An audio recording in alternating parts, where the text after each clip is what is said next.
तो चलिए दोस्तों, आज अपनी क्लास को स्टार्ट करते हैं। सबसे पहले लास्ट क्लास का रिव्यू ले लेते हैं कि लास्ट क्लास में हम लोगों ने क्या किया था। लास्ट क्लास में हम लोगों ने ये जाना था कि अगर हम लोग कोई भी ऑफेंस हो जाता है तो उसका हम क्या कर सकते हैं, एफआईआर दर्ज करा सकते हैं, कंप्लेंट दर्ज करा सकते हैं, या फिर इन्फॉर्मेशन हम मजिस्ट्रेट को डायरेक्टली दे सकते हैं। जिसमें एफआईआर अगर हम लोग दर्ज कराते हैं तो इसका एक प्रोसीडिंग अलग से होता है, जिसमें जो की प्रोसीडिंग होगा वो पुलिस अपने हाथों में लेके अपने हिसाब से करेगा। उसको बोलते हैं हम लोग इन्वेस्टिगेशन स्टेज। और उस स्टेज के अंदर वो अपनी जो पुलिस रिपोर्ट है वो फाइनली मजिस्ट्रेट को देगा, तो मजिस्ट्रेट उसके ऊपर कॉग्निजेंस लेगा।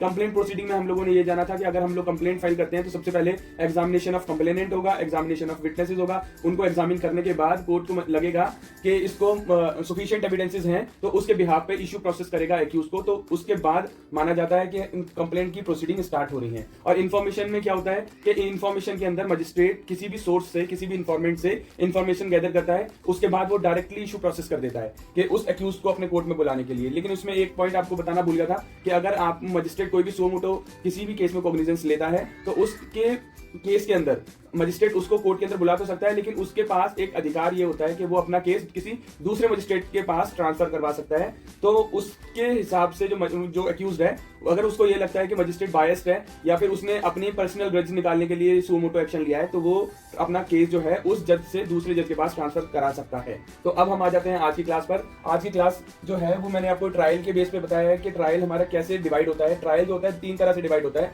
प्री ट्रायल, ट्रायल और पोस्ट ट्रायल। प्री ट्रायल के अंदर क्या चीज होती है, कॉमन सेंस पे बात करते हैं कि कोर्ट के अंदर कोई भी केस जाता है तो कोर्ट के अंदर कब केस जाएगा, पहले प्री ट्रायल होगा। प्री ट्रायल का मतलब क्या होता है, पहले इन्वेस्टिगेशन स्टेज आती है। इन्वेस्टिगेशन में क्या होता है, पुलिस जो है कॉग्निजेबल ऑफेंस को लेकर के इन्वेस्टिगेशन अपना स्टार्ट करती है। सबसे पहले एफआईआर दर्ज करेगी।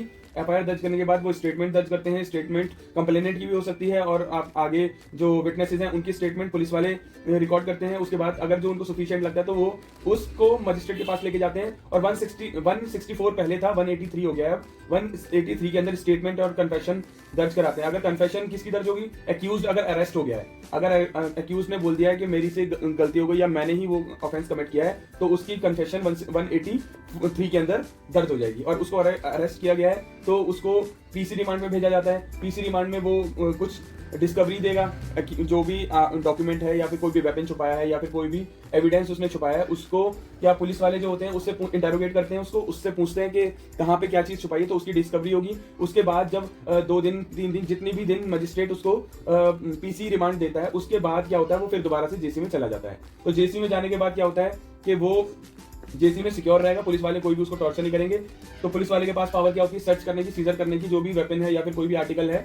और अगर किसी की डेथ हो गई तो उसको इंक्वेस्ट करना, उसके पंचनामा बनाना, उसका 196 के अंदर ये लिखा हुआ है। अगर कोई विक्टिम है या एक्यूज्ड है तो उसकी मेडिकल रिपोर्ट तैयार करना, किसी भी चीज का जो वो एविडेंस लिया है उसका एफएसएल रिपोर्ट आना है या पोस्टमार्टम रिपोर्ट है, अगर इंसान कोई मर गया है तो उसका जो रिपोर्ट तैयार होगी उसको कलेक्शन करना और अदर डॉक्यूमेंट्स जो भी होगा उसको कलेक्ट करने का जो भी राइट है वो है केवल पुलिस वालों के पास। ठीक है, तो ये प्री स्टेजेस के अंदर और भी बहुत सारी ऐसी चीजें होती हैं जो कि प्री ट्रायल के अंदर आती हैं। तो ये जो मजिस्ट्रेट है, मजिस्ट्रेट इसमें कोई भी इंटरफेरेंस नहीं कर सकता। ये पुलिस वालों की प्योर प्रेरोगेटिव पावर होती है, जो कि लास्ट में वो क्या करेंगे कि ये डॉक्यूमेंट इकट्ठे करने के बाद पुलिस रिपोर्ट लगा देंगे मजिस्ट्रेट के पास। तो मजिस्ट्रेट क्या करेगा, उस पर कॉग्निजेंस लेगा। कॉग्निजेंस का मतलब क्या होता है, इशू प्रोसेस करना। अब इशू प्रोसेस जो है, पुलिस रिपोर्ट पर अगर ये सफिशिएंट एविडेंसेस हुए तो इशू प्रोसेस करेगा। इशू प्रोसेस मतलब आपको जो एक्यूज है उसको बुलाया जाएगा। एक्यूज को कैसे बुलाया जाएगा, एक्यूज तो या तो अरेस्ट होगा या तो बेल पे होगा, है ना, या तो बेल पे होगा या अरेस्ट होगा या बेल पर होगा। बेल पर होगा तो उसको हम डेट देते हैं कि भाई नेक्स्ट डेट ऑफ हियरिंग पे आपको आना है। ठीक है, और अरेस्ट होगा तो अरेस्ट के लिए प्रोडक्शन वारंट हम जारी करेंगे कि मतलब इसको जेलर के थ्रू इसको कोर्ट के अंदर अपेयर कराया जाए। ठीक है, तो इन दोनों चीजों में क्या होता है कि अगर वो नेक्स्ट डेट पर नहीं आता है, ठीक है, तो उसके क्या हो जाते हैं, एनबीडब्ल्यू हो जाते हैं।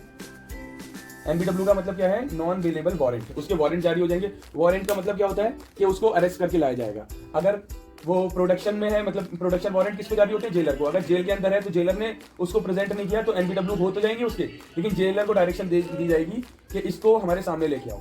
ठीक है, तो यहाँ तक हमारा जो ट्रायल सिस्टम है वो मैंने आपको प्री ट्रायल के बारे में थोड़ा सा ब्रीफ कर दिया है। इसका आगे जानेंगे इसके बारे में कि आगे ट्रायल में क्या कर सकते हैं हम लोग।